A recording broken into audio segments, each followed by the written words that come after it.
a good dream or a good story, I think both, should be helping us to identify what it is that we like and to be able to embody and bring it into the world.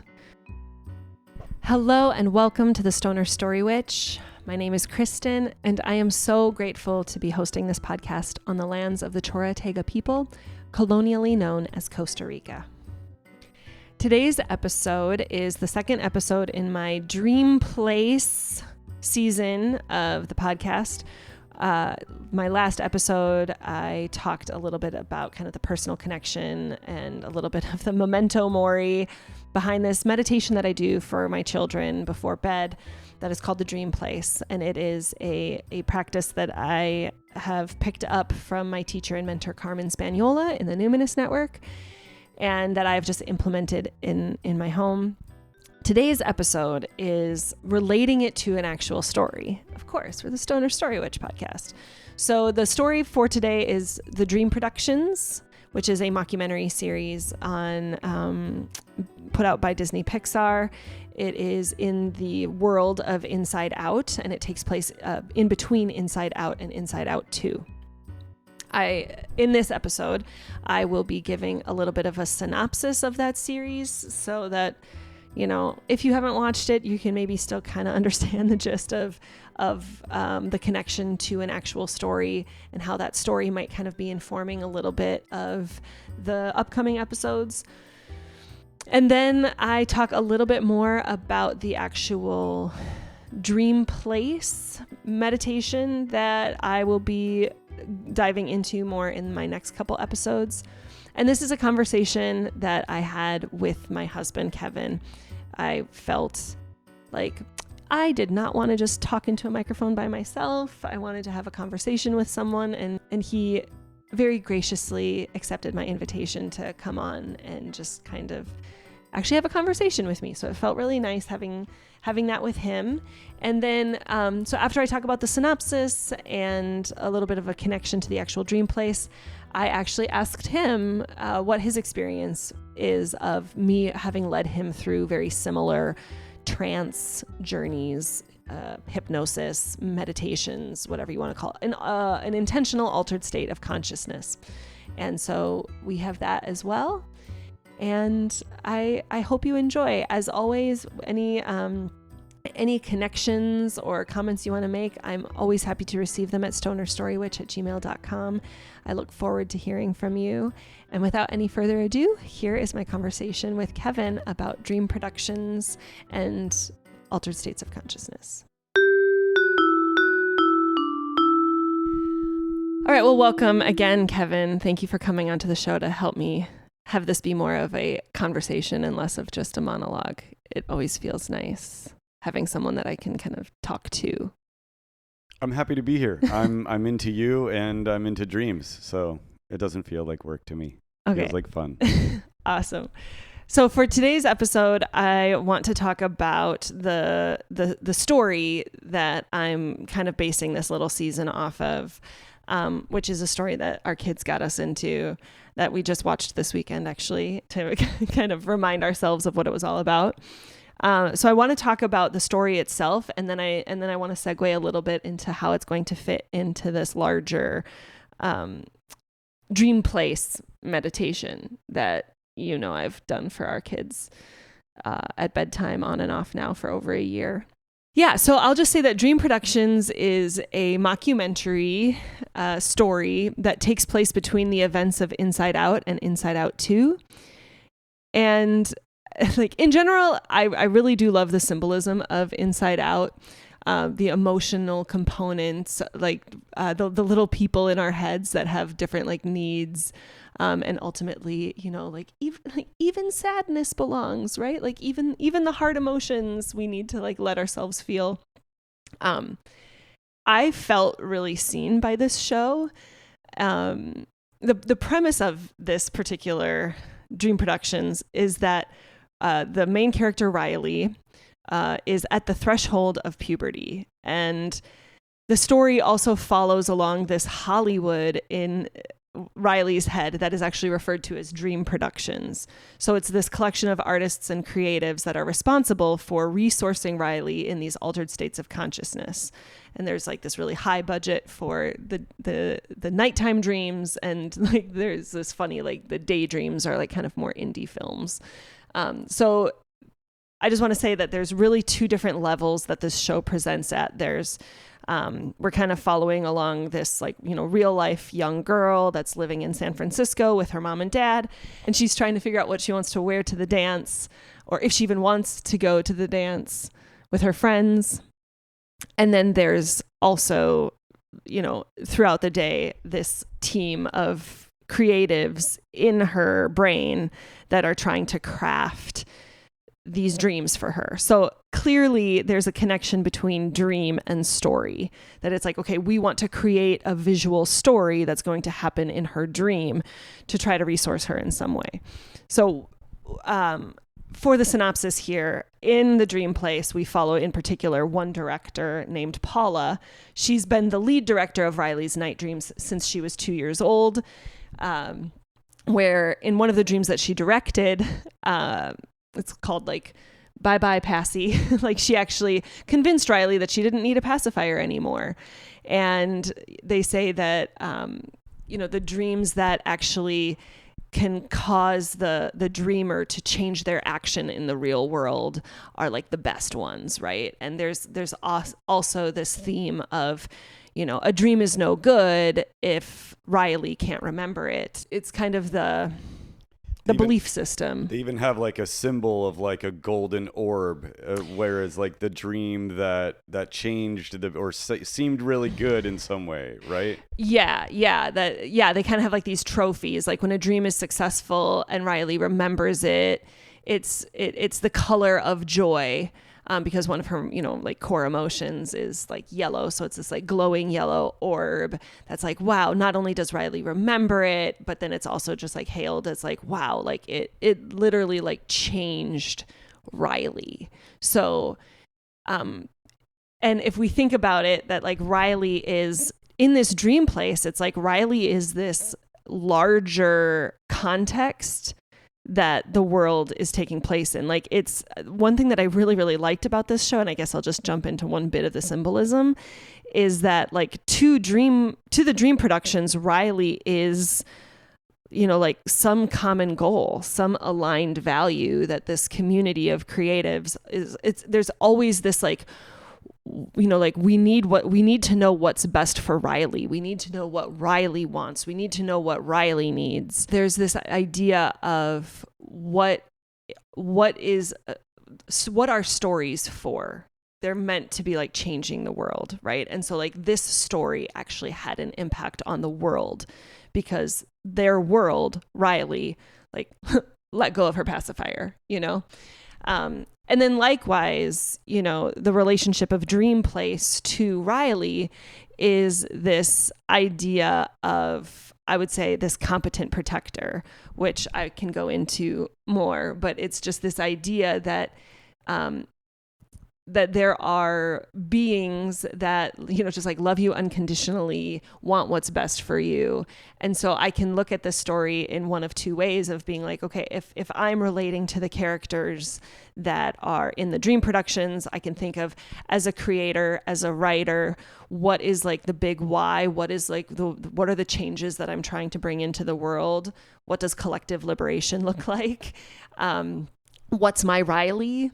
And then I can also think, okay, from myself, what is resourcing me spiritually? Who are the little people in my brain or my little spirit guides or my competent protectors that are going to resource me to be the confident person and wear the dress that I want to wear to the dance or decide whether I even want to go to the dance. And I hope this doesn't derail you too much or cut me off, but in the synopsis, part of what happens is Paula gets kind of derailed from the unifying mission of what's best for Riley and what does Riley need.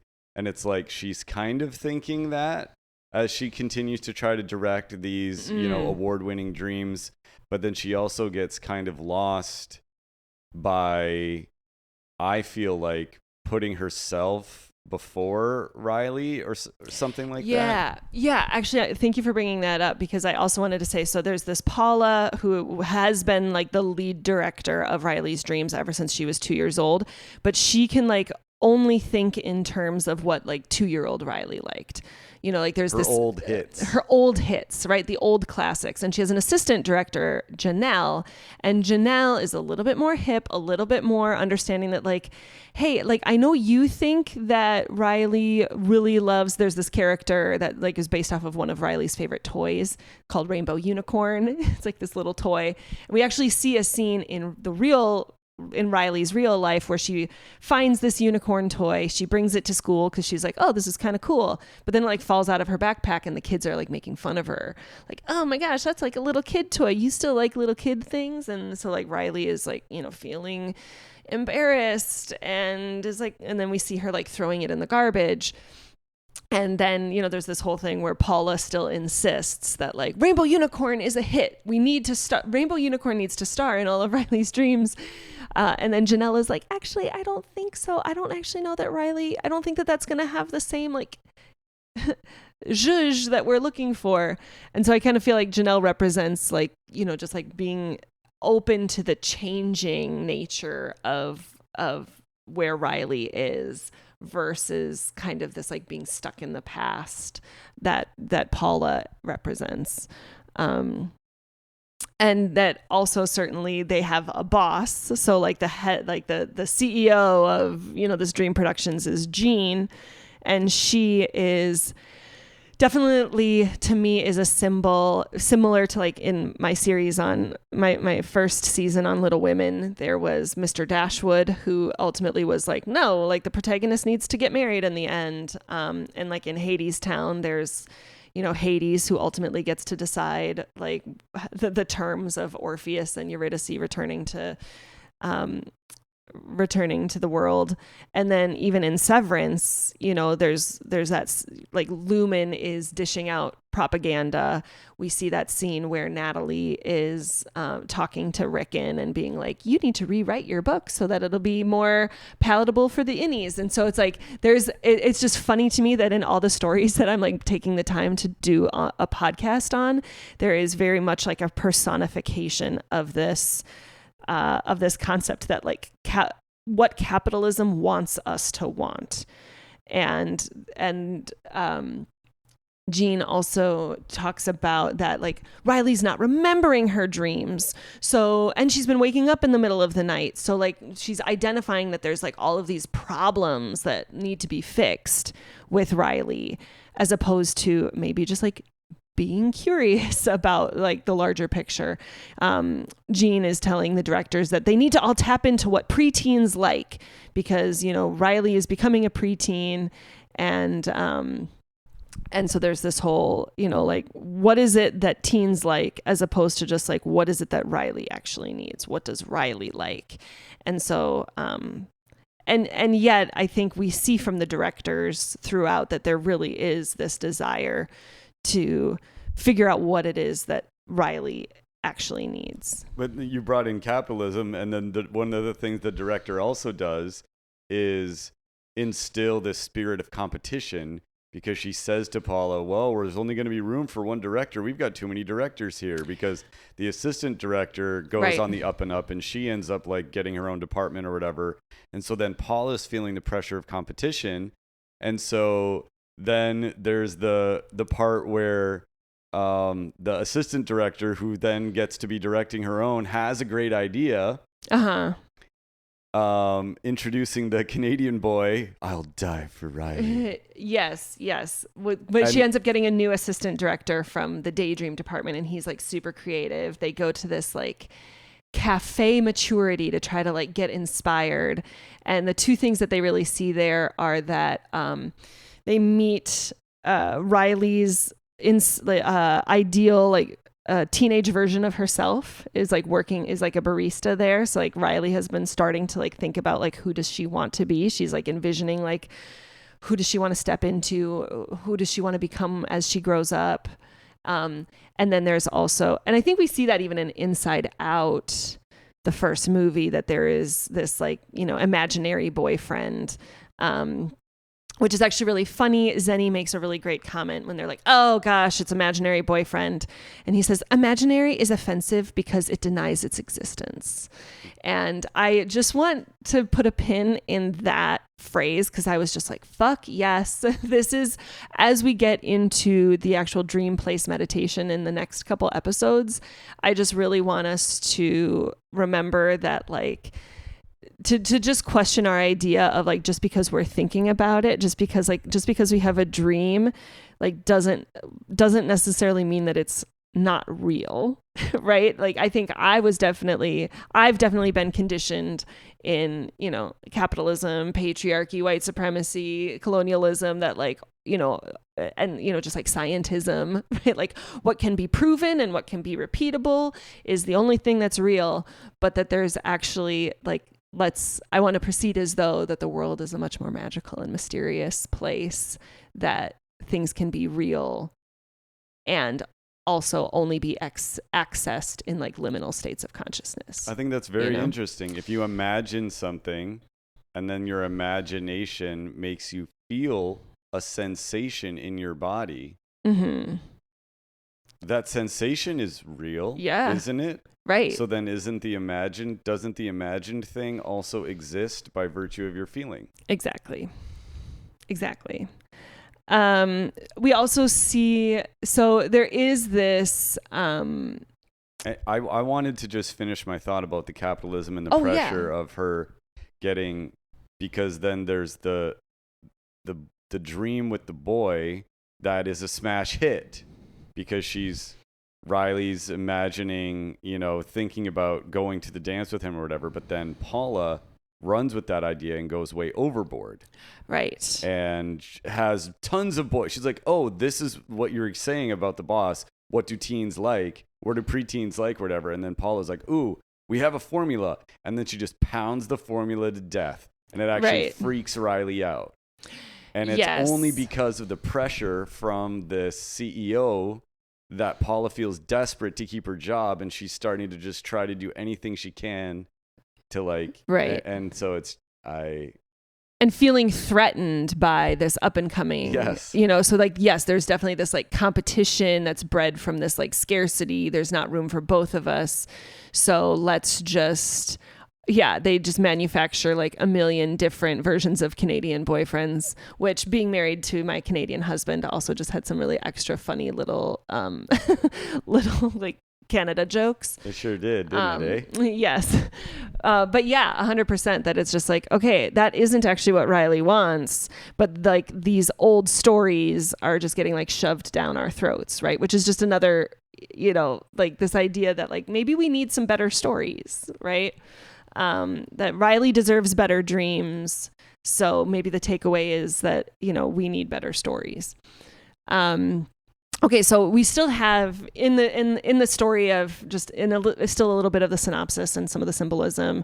We see that, okay, there's this question of like, there's this school dance, and like Riley like thinks she wants to go, but then there's this question of what's she going to wear, and her mom is excited and is like, oh my gosh, I found my old dress, and it's like back in style, but it's like not actually back in style, and so like she's like kind of trying to convince Riley to wear it, but of course Riley doesn't want to hurt her mom's feelings. And so there's this whole like, what I really liked about this series too is that it really is showing how hard it is for this like stage of human development that is like individuating and becoming your own person, and like still wanting to belong in your family, but also really wanting to be who you are, true to yourself, and belonging in, like the social group.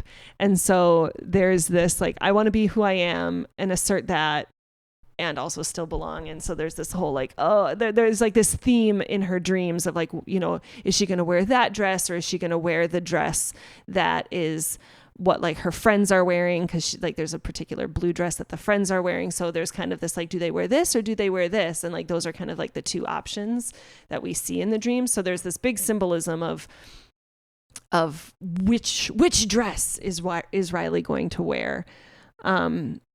But and that theme of, kind of like growing up, or this like, helicopter parenting, I think is also echoed in Dream Place, because we see it in Janelle, who was Paula's assistant director. And, Paula really wants to have Janelle back. She doesn't want, Janelle kind of got promoted. And so she goes onto the set in one of the dreams that Janelle is trying to produce. And she ends up kind of, Janelle is kind of floundering a little bit. And Paula's like, "Ooh, I'll save you. Like I'll come in and I'll just kind of like help tell everybody, because she has more experience directing the team." And then Janelle ultimately stands up to Paula and just says like, "Hey, like, I know it's messy, but it needs to be my mess." Right. And that is a level of, like that individuation, like, I'm not your assistant director anymore. And like, I'm not asking you to come save me. So we see a little bit of that, almost kind of helicopter parenting, or I think I've even heard people call it like a lawnmower parenting. I'm just going to mow down all the things that are hard so that your life will be easy. And I thought that was kind of cool, that it was that theme of kind of like growing up and growing into yourself and into your self-expression was actually echoed kind of on both trajectories of this particular story. And then Janelle directs a dream that involves Riley imagining herself in a great dress, and it ends up being so good that she actually convinces her mom to say that she refuses to wear her old dress to the dance, and that it was this whole, like, it felt super, I love seeing that it's like she was brave enough to have a really big conversation with her mom, and it's just like, "Mom, I don't want to wear your dress." And her mom is just like, "Okay." And it was like, I don't know, that resonated for me of, and I think just as a parent too, like remembering that, like when our kids are asking us for things, that it's like, it might feel like, okay, yeah, of course. Like, of course you don't have to do it the way that I want it to be, but like just how hard it can feel, because, I feel it with you sometimes. If I have a request to make that I'm worried about how you might react to my request, then I have to like really bolster some courage to get through the threshold and actually ask. Yeah, no, that's actually a really good point. It's not just a parent figure that you're trying to like individuate from or make requests of. It can literally be anyone. And I think, but like maybe the mechanism is still the same, that it's still an adolescent part that's like, "Oh, I'm scared. What happens if?" And like building up that confidence. Then there continues to be more themes of capitalism. Like there's still ultimately like, we need to be getting Riley to remember her dreams. The Canadian boyfriends start coming in, and the head of the studio, like kind of like that, Dashwood or capitalism personified, brings out like they don't call it the Nielsen ratings, but it's basically this idea. It's like live ratings monitor. A live ratings monitor, so that like literally as the dream is unfolding, they can see like whether, it has good ratings or not. And so at this point, they're not even creating this. They're like writing the story as they go, and they're like just using the ratings to inform it. And that is like the dream that actually totally ends up crashing and burning. Riley ends up sleepwalking and almost falls down a flight of stairs. And Paula gets in big time trouble. She keeps she keeps being demoted from like, an office to like a broom closet to a bathroom to a like her office, so again, like the symbolism of like she is on thin ice and losing belonging. And again, the bad dream happened only after the ratings meter comes in, which is the thing that's supposed to help and actually makes things worse. Yeah. And then anyway, and then Paula actually, because she has, this is like not my best synopsis, but it's the best I can do. And I can hopefully link in the show notes if somebody really wants to just like read through the actual synopsis. But this head director who lost, her assistant director, who's kind of her competition, but then she gets this new assistant director who's this like Zenny, the edgy guy who is, super creative, a big visionary from the daydream department.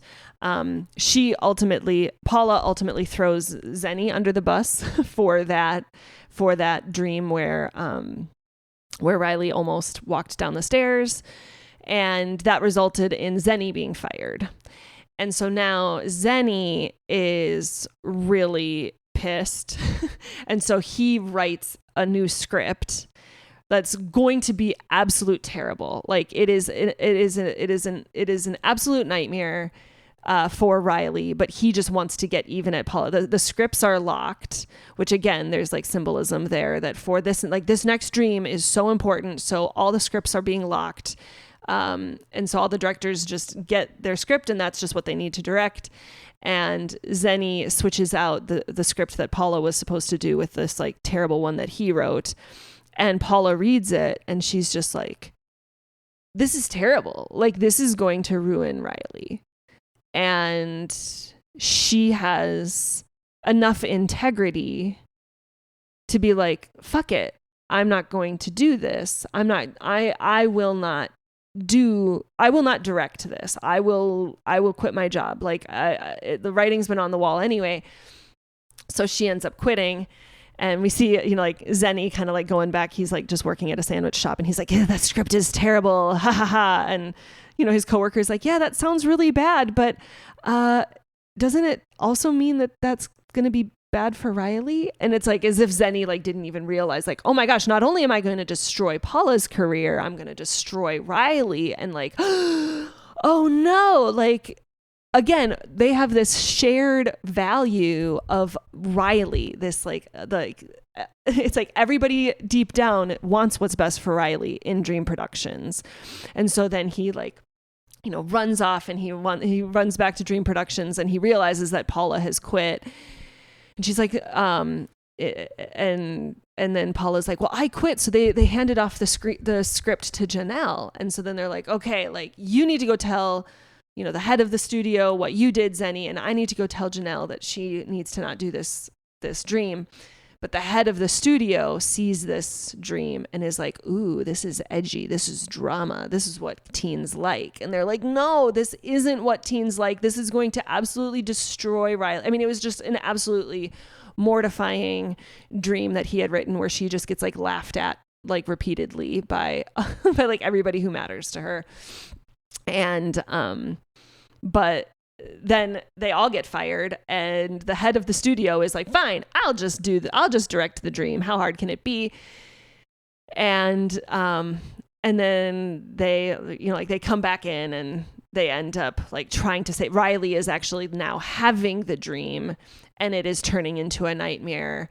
And, we learn at some point that there's a reality distortion filter on the camera that helps that helps Riley to see that whatever is being recorded is actually comes across as real. So she's like, it's like what helps her. They're in a studio and in the Dream Productions studio and they have like a mannequin with a dress on. Right. But then with the reality distortion filter, Riley sees it as a person or her or whatever. Yes. That it's like somebody can be dressed up like her best friend that isn't actually her best friend. But then with the reality distortion filter, it like her best friend comes to life and it sounds like them and talks like them or anyway. So yes. So then like finally this like Deus ex machina, like the thing that saves it is like, oh my gosh, this is a terrible dream. This is a terrible nightmare. And the one thing that Paula decides to do is to rip off the reality distortion filter. So then it's this like, oh shit, like what's about to happen? And we realize in that moment that without the reality distortion filter, Riley's having a lucid dream. And so rather than there being this like camera that is like the Riley camera that's like from Riley's point of view that has the reality distortion filter, Riley is actually there. She's in the dream and she can like literally have a conversation with Paula, with Janelle, with, she can dance with Rainbow Unicorn in her dream, and all the Canadian boyfriends. Yeah. So Riley sees that it's a dream. And Riley and Paula sit down and Riley is like, what does this dream mean? Does this mean that I like should go to the dance or shouldn't I? And Paula's like, I don't know. It doesn't really matter. What matters is that it's your dream. And then Riley's like, and then you just kind of see that there's this like, the setting is like the school gym or whatever. And it's just like all these characters from Dream Productions and Riley. And she's looking around and she's like, yeah, it is my dream.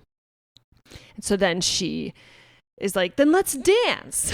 So then like they have music, and she is wearing a dress that's not what her friends are wearing, and it's not what her mom is wearing, but like a different, like a more unique, like skirt with leggings and a little jean jacket type thing, I think. Like, so it's like her own unique style, and she wants to dance with everybody. She wants everybody to dance with her teenage self and Rainbow Unicorn. And I fucking loved the bit where like to me, it's this idea, like this integration, and like Rev Angel, in like the collective process pillar of liberation, talks about like, you need to go get yourself, like you need to go get your people, and your people being like all the little parts of you. And so it's like, go get that part of you that really, really liked, Tamagotchis as a kid or whatever. And like, be like, hey, like, I really like my Tamagotchi. I'm not embarrassed to admit it or whatever. And then also,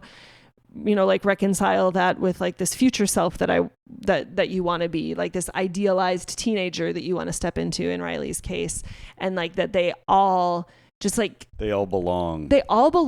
And they all like, there was no drama. It was just like, what we see, like that the head of the studio is like, oh, like, I guess drama isn't what, right? Like, I guess Riley just wants peace. I guess Riley just wants ease. I guess Riley just wants everyone to get along. I guess, Riley just wants to dance. Riley just wants to have fun. Riley just wants to have everybody's basic human needs met, and so and then she wakes up and she doesn't remember the dream. And they say, what matters isn't necessarily that you remember, but it's like, it's the feeling that it gives you. And then we see that, even though she doesn't remember the dream, we see that she does end up going to the dance, dressed the way that she was dressed in her lucid dream.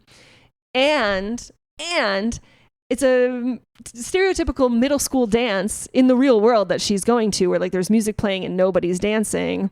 But she and her best friends like plan out a little choreographed dance and like start doing it together. And then like they basically break the ice. So then everybody else then joins in. So it's like, even though she forgot the dreams are still resourcing her for this like liberated world that she did choose. In her dream, she chose, I just want to dance. I just want to do this. And even though she didn't remember it, she was still able to embody it in the real world. And like, that's what a good dream does. That's like what a good story should be, to like help us figure out what we like and like be able to embody it enough that we can like live it out in our own world. That's my thesis statement here. Say it again.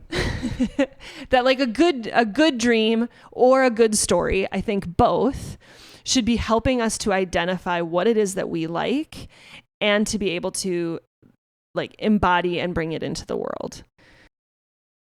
And we saw that happen with Riley, and it's my hope that the Dream Place meditation is doing that a little bit for our kids, and that I can be offering that out in a couple episodes as well. But yeah, I would just say that the connection here is that the dreams of the dream productions are stories, right? They are symbols. The dreams are these stories that can resource us to be changing the world. That there is, I guess there are a couple other just like connections or just like themes of this show that I just felt were really important. And I think I touched on, but that I just really liked. So I really liked that there was this theme of creativity, and that for Riley, it was, for creativity for her was just like, how do I express myself? What do I want to wear to this dance? And in the dream production world, their creativity was, how do we direct a good dream? But it was, of course, being tainted by capitalism, like we said. But there was still ultimately this theme of, what are we creating? Okay, so I feel like I have a spicy interjection. Okay. About this. You're using the phrase "good dream," And they definitely use that in this series, Dream Productions, where they sort of have a grading system. There's ratings. Mm-hmm. Does one come out as a golden orb or not? Was this dream fully resourcing or not? I love the way that you put that at the very beginning of our recording. Like, does the dream resource Riley whether or not she remembers it? And I'm just thinking about my own lived experience with dreams. Mm-hmm. And I'm just wondering, like, good is a judgment, right? Yes, that's true. Is a dream good or bad? And like, I'm trying to think about what it even means to have a quote unquote bad dream, because what is it that my brain would be doing, especially like as an adult, that is not resourcing me? Like, there's part of me that I hear this whole idea of like, was my dream good or not? And it's like, my brain was doing what it needed to do while I was asleep. I feel like every one of my dreams is probably resourcing me in some way. Even if I'm having a dream about a scary thing, maybe there's some thing in my life that I'm afraid of. And like, this is my brain's way of processing it in this liminal space that's like safer for me to look at it than when I'm, in my conscious mind. Yeah. So I'm having trouble with the idea of some dreams being good and some dreams not being good in the real world. I think, yes, I agree about it being like a judgment call. I think maybe I'm kind of interchanging dream and story. Okay. So I agree that like, I mean, there are like dreams that are more fun to have. Like we could say that like nightmares are a bad dream because like I didn't enjoy the feeling. However, what they say in the show is that, dreams can either be an escape or they can be a dress rehearsal for your life. And so, and like, I actually think that like they can be both. Like I've been reading a lot of romance books lately. And I think that, like capitalism and patriarchy might want to teach me, might want me to, and I talk about this in my season 2, episode 4, I think, with Burju about Akotar. And then I think I even talk about it a little bit with Marisa about Bad Sisters earlier on the podcast. But like this pressure, this felt sense, this like innate sense of like, or I don't think it's actually innate. I think it is like capitalist and patriarchal conditioning that's like, I'm wasting time, or like that it's like shameful to be reading romance novels. Because it's like so escapist, right? But it's like, but what if it's actually okay to escape? And actually, what if it actually really is a dress rehearsal? What if there's actually, like it can be both, right? Like, what is it that these protagonists in these romance novels, what are they doing, or how are they like reaching towards what they want? How are they advocating for their pleasure? And how can I do that in my life? And so to think that it's either one or the other, I think is binary thinking, which is very characteristic of white supremacy. But so I think it can be both. And I think I just want to say if us reading the Empyrean series is in any way a dress rehearsal, I'm here for it. I mean, well, so right. And I think that like, if you just like look hard at a story and just be like, oh, this is just, like Law and Order is just like propaganda, right? It's just like, oh, like the police are always there to help, and it's like, okay, who I think it's Safana on Instagram was posting about like, who, like, is this true? And who benefits from me believing this is, I think, a question that can just help us to like adjust. I don't think that there's even necessarily good stories and bad stories. I think it's like, let's just make sure that we have a really well functioning reality distortion filter that we can like put on and off. That it's like, okay, nobody's wrong for liking any story, like any story that's out there. Even like, I guess if I had to say like, what are stories that I think are quote unquote bad, would be maybe some like superhero type stories where the narrative is always that there's like a single person that can save the day, because it kind of perpetuates this whole like hyper individualism as opposed to like collective resistance, that I think is really where like the answer to a lot of the like predicaments that we're facing in Collapse at the end of late stage capitalism. And anyway, like, so, but again, does it make anybody bad for liking those stories? No. If anything, it's like, okay, what is the Riley that we can all unite around that's like worth being our own, like, you know, the protagonist of my own story, the protagonist in my own life. I think what I really loved about this story is, to me, that it encapsulated, if I just think like what is the relationship between Riley and the Dream Production people? And so, like, to Riley, the Dream Production people are these competent protectors. They know her. They love her. They would sacrifice themselves for her. Like, they would sacrifice their job. They would do whatever it takes to protect her. And like, what if we have that in the spiritual world? What if we proceeded as though we could like connect with spirit guides like that in a dream place, like meditation? And also, who is Riley to the Dream Production people? She is like a shared value that the collective can agree upon. So it's like that we need to, you know, like boycott certain brands, perhaps, that we need to, I mean, the problem is like there is no one Riley in the world. There's like too many causes, but it's like, okay, that, you know, like the earth, climate change, you know, like there's so many things that can be a Riley. And I think they're actually all very much connected. So it's like, so long as we're not advocating for one at the expense of something else, and if everybody's just kind of doing their part, and if we just say like, okay, what does it look like for us all to just be reaching towards, you know, to me, Riley is collective liberation. And so it's just like, okay, is this good for collective liberation? And if so, then like, let's do it. I just want to say kind of my final thing about this Dream Productions show and the movies Inside Out and Inside Out 2 that I think is so cool is, in Inside Out, the whole notion that there are emotions sort of at the control helm, that at any given time, one of them takes the controls. Right? Because that's what Riley needs in that moment, is she actually needs sadness to be in the steering wheel. And so what I think is cool about Dream Productions is it sort of shows that with the directors. Like, which director do I need driving my dream bus, so to speak? Mm-hmm. And I've never thought about it that way in terms of my dreaming mind. And I think it's especially potent when you're thinking about a teenager, an adolescent that's going through like major change. Mm-hmm. But even as an adult, you know, what type of dream do I need to resource me?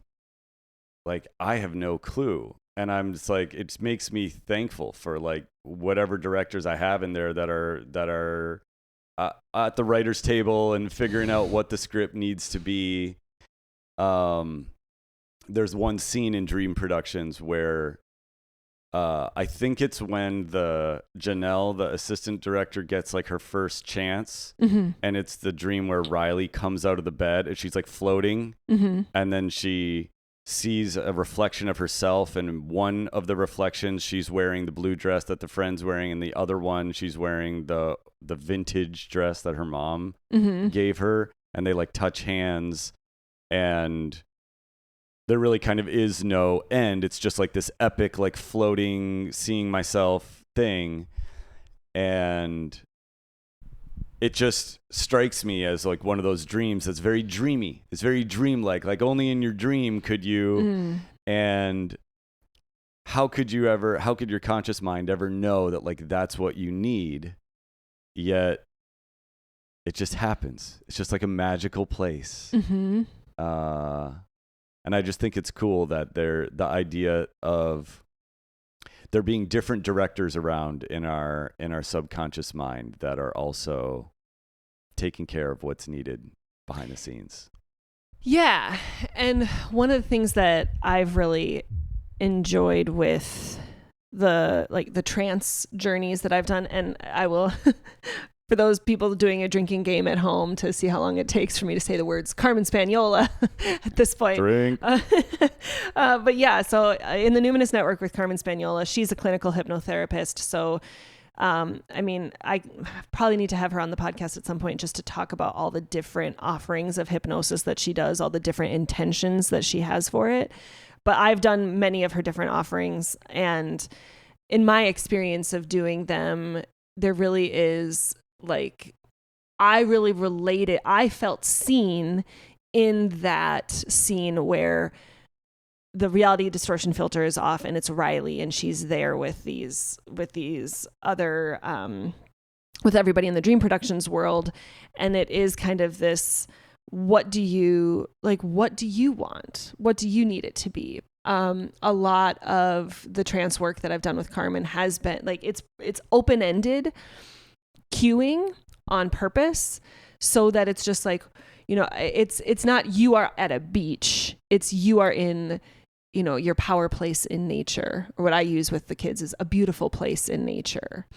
And so one of our kids could be envisioning, an ocean, and the other one could be on a mountain. And all I'm doing is just kind of like asking questions of like, are there plants around? Or, like just kind of trying to cue them to, after we've already, like relaxed the body, kind of relaxed the mind. And then now we're ready to kind of go into this altered state of consciousness. But there's still, you're ultimately the one in charge.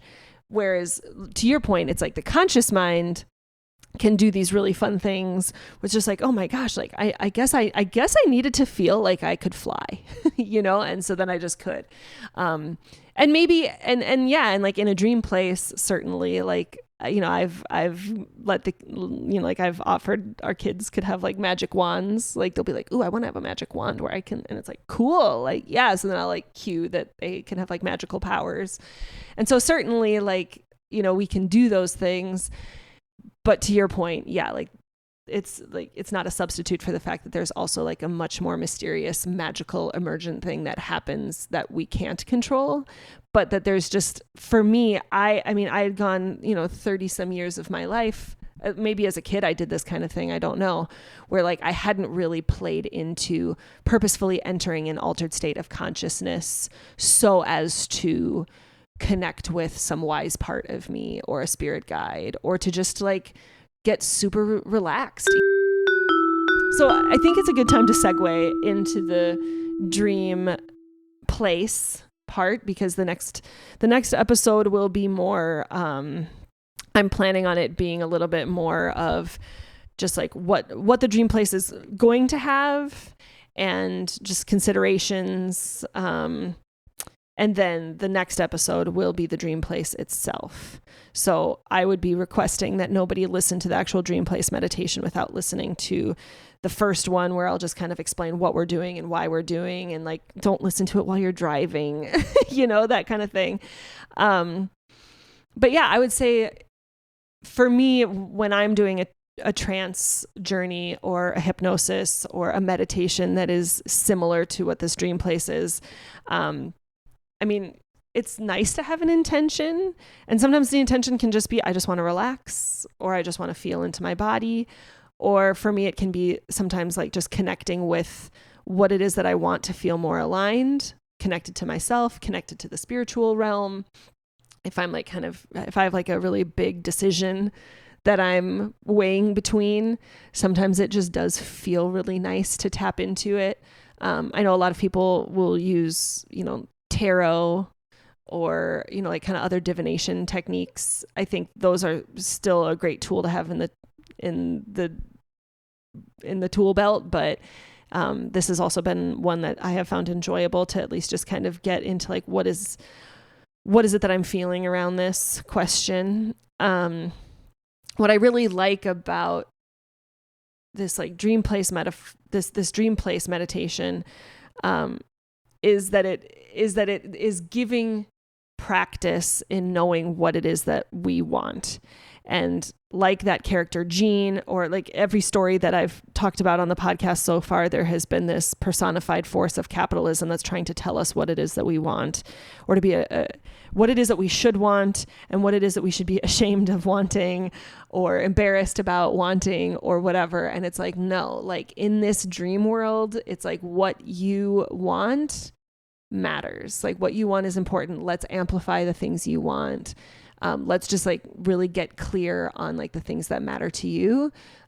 Because I think it's really, Sophie Strand mentioned in her sexy inventory that I think I mentioned in my last podcast episode, that like it's like dangerous if people do not know what it is that they actually want. You're more susceptible to just being swept away by what you're told to want. So for me, I think there is, I struggled with, for a long time, I actually struggled with letting a good thing be a good thing in a dream place, because I would just, I feel a lot of guilt around the privilege and power that I have as like a, like mid upper class, white bodied woman, able-bodied, like all the privileges that I have. And so to then be like in this beautiful place in nature where like I'm creating like the absolute perfect world for myself felt almost like counterintuitive. It's like, but the world is already made for, I need to learn how to, I need to make my life harder, not easier. And like, that's a paradox that like, that I can like lean into, and maybe I need to practice being uncomfortable more in the real world, but then I can resource myself with the comfort that I can find in the spiritual world. I just want to name that, like, that took me probably over at least a year before I could actually get to the point where I can be like, I can hold paradox. I can grapple with both of these things being true, that like, I deserve to have all the teddy bears in the world being my competent protectors. And that doesn't mean that I need to then be comforted in like actual physical space during my waking life when like a tough conversation is happening or whatever. So yeah, again, I think the connection to the dream place is that it is an opportunity to play around with that reality filter.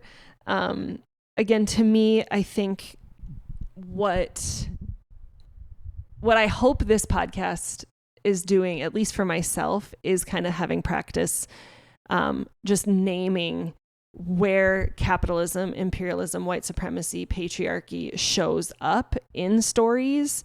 And certainly I have, I still have lots of things that I can't see just because of my own positionality, again, as a white-bodied person, as a settler in these systems. But like where I can see it, be like, oh, like this is propaganda trying to get us to believe in this.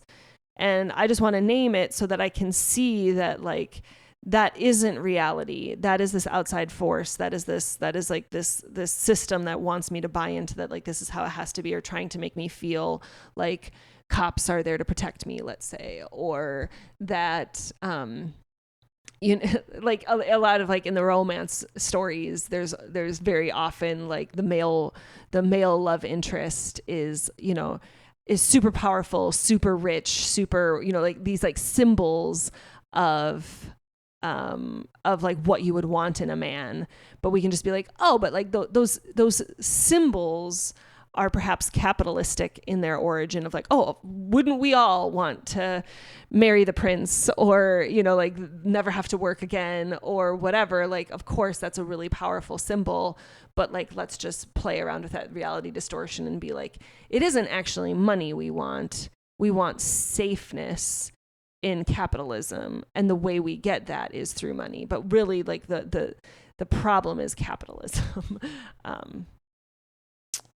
Yeah.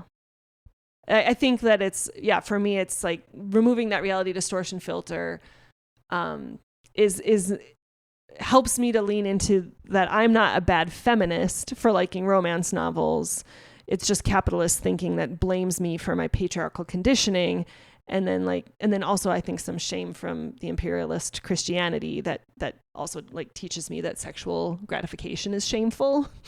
And so it's just like, okay, if I can like piece through all of that and be like, but I really like reading these novels right now. There's something really, I'm trying to write one even, it's like, there's something that feels really lovely about being able to be able to tap into what it is that I want. And I think one of the things that has really helped me is intentional altered states of consciousness, for example, with a dream place like meditation. And I think I want to take a moment, since I have you here. You are, aside from our children, I've done the most meditations for our kids, but I've also done a few for you over the months and years. And I guess I'm curious if you want to just share like a little bit about your experience of having done a meditation that I have led you through. Yeah, I'd be happy to. I hope whatever I share is what you want me to share.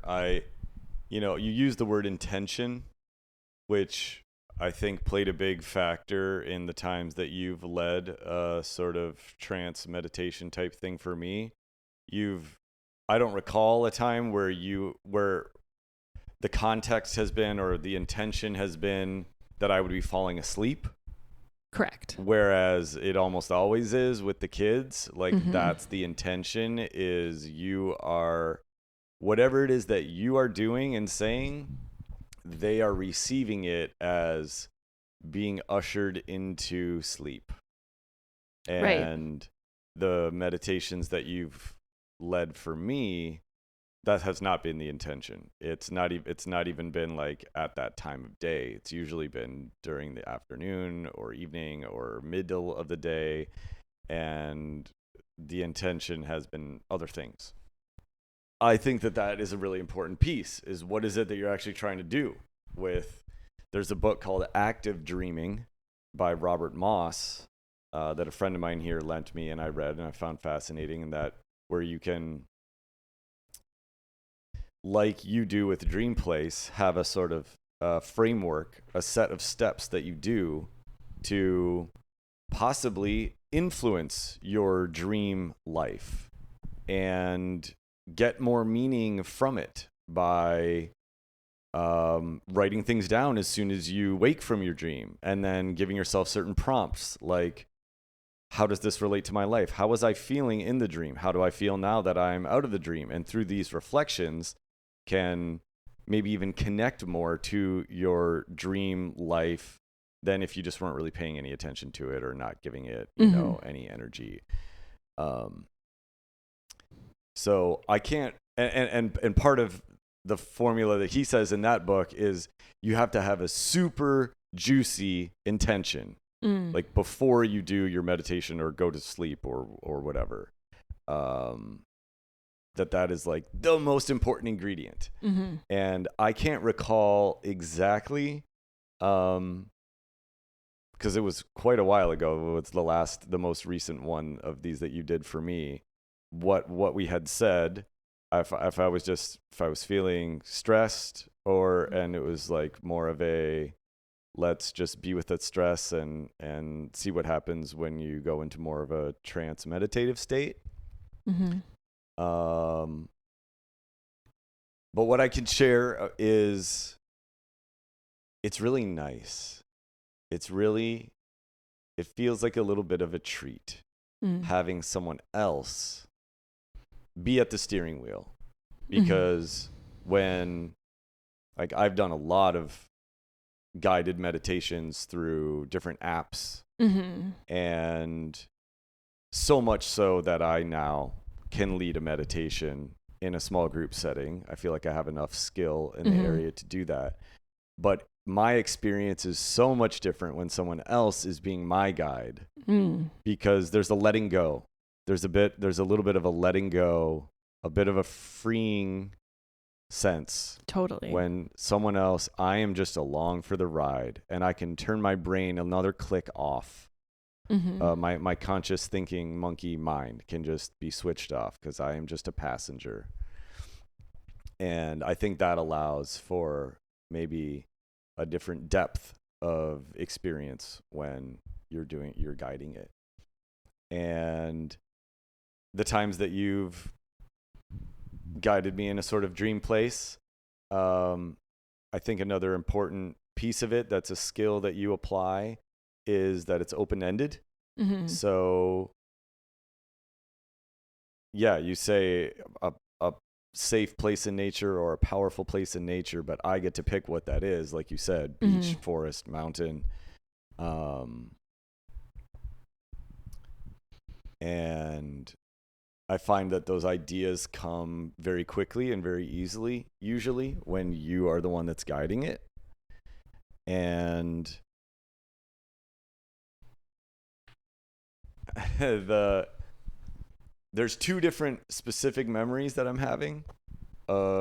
One is you've used the term competent protector at some point in the meditation, and that it can be anything. It can be a person, it can be an animal. And I specifically remember one time having a very vivid visualization of what it meant to me that a competent protector was there, and it was a giant tree like floating in space. So it was like this cosmic tree with like a giant trunk and sort of shadowy eyes and a mouth, but then its head was on fire, and its one like limb for an arm was like ice and water, and then it had like all these vines growing around it, and it was basically like an elemental god.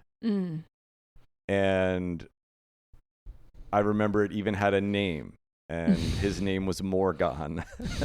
And I have no idea where that came from or why I needed Morgan in that moment, but I remember that he had a message for me, and the message was something like, you already have all the answers. And I remember feeling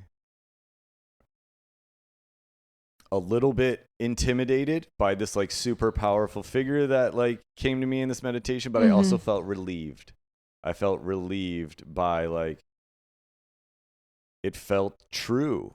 It felt like this truth that I had accessed because I was able to receive it from this other entity. And I know I sound like I'm in outer space right now, but that was my experience. And yeah, I mean, shall I continue? Is this what you were looking for? I mean, I was just curious to know, just like what your experience is. I mean, I would love to hear more. I also think I'm curious because you said that it's nice to be guided. Do you find, how do you feel it is the like kind of the meditations or trances that I've facilitated you through versus like the apps that you've done? Are like about the same, like the same level of letting go, or is it different? Like, and I guess I don't know, it'd be different because I'm actually in person and I can like read your body, whereas like those apps are, and obviously this meditation on the podcast it's going to be me, but it's going to be a recording. It's not live. Right. I think a lot of the other meditations, guided meditations that I've done, there's lots of different types. A lot of them have been mindfulness meditations. Right. A lot of the other ones that I've done have been compassion meditations. Or like loving kindness is another term for them. And so there's sort of different time lengths, anywhere from 10 minutes to an hour long. And again, different intentions of building up mindfulness skills or building up the muscle of sending out loving kindness, compassion to myself and to others in the world. That's the skill that's being built up in those meditations. When you're guiding me and you're physically in the room, I'm not an expert on hypnosis, but I think it's the closest that I've ever felt to being in a state of hypnosis where I'm kind of aware of what's going on, but I'm also like have a bit of like body paralysis. Totally. And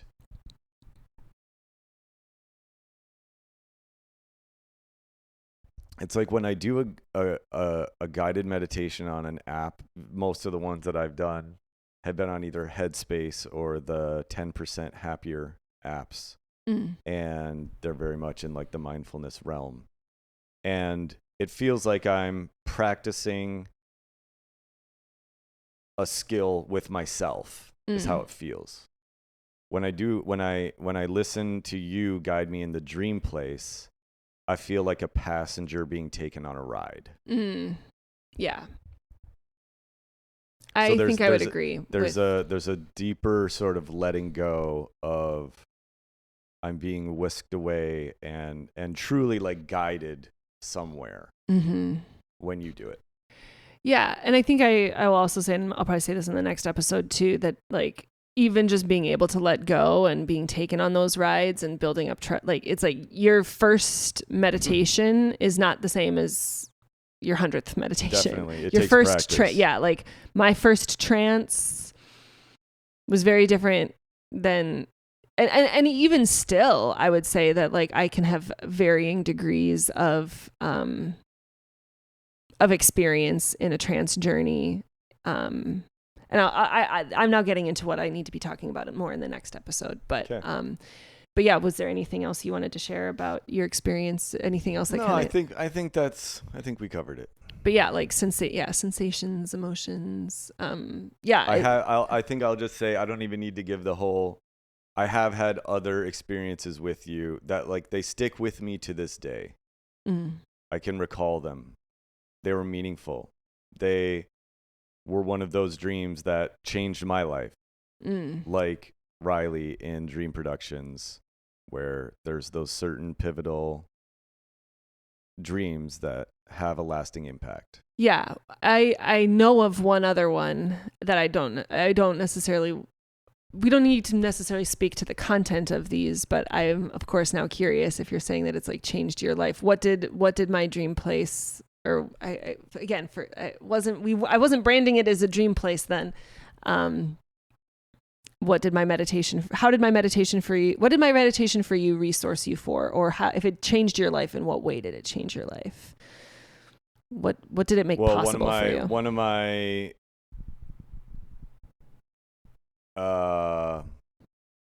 big components of my material in my life is this feeling of not being enough.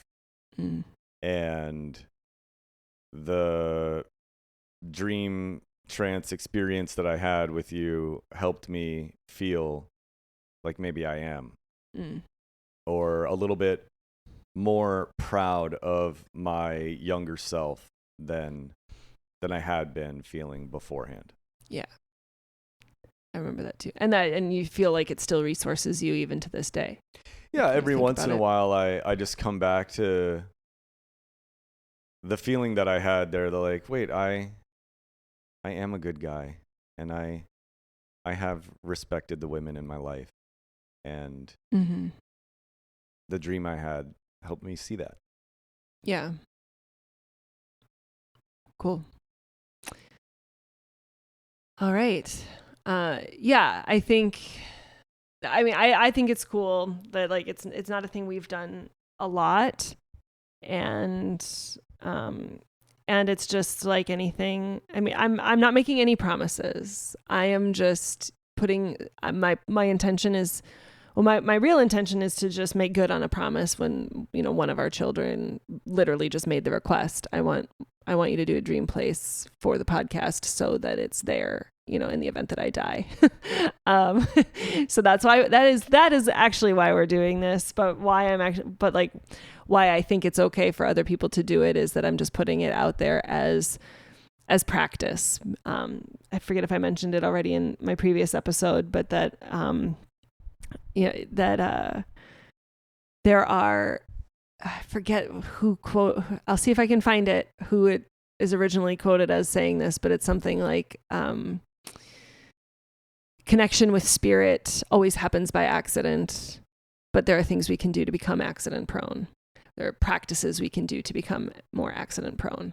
And to me, having a practice of doing trance or guided meditations like this can just make one a little bit more accident prone to receiving messages from the spiritual realm and whatever that might look like.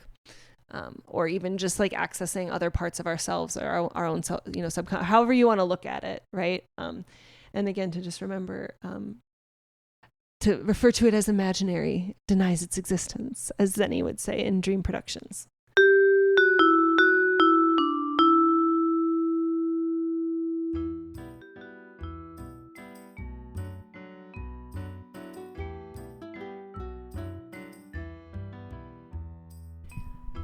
Thank you so much for tuning into the Stoner Story Witch. Thank you to Kevin for coming on the show. Thank you to Carmen Spaniola and the Numinous Network for all that I've learned about altered states of consciousness. And yeah, thank you to all of you for listening in. So coming up on the podcast, my next episode, I'm planning on it being a lot more kind of a technicality, a little. Anybody who's interested in actually listening to the meditation, I want to make sure that they tune into my next podcast where I will be talking more about the actual structure of what that meditation is going to be, why I do it, the way that I'm going to do it. That is what is coming up. Thanks again so much for listening. Again, feel free to reach out to at stonerstorywitch@gmail.com or follow me on Substack to let me know what's coming up for you. I want to thank Matt Shuby for the podcast art, my husband Kevin Carlo for all his help in the creation of the theme song for the podcast, and Aeneas Mitchell and John Williams for their inspiration of Hedwig's theme and Hadestown. And now I will leave you with words from my teacher, Rev Angel Kyoto Williams, who says, "Love and justice are not two. Without inner change, there can be no outer change. And without collective change, no change matters." Take good care.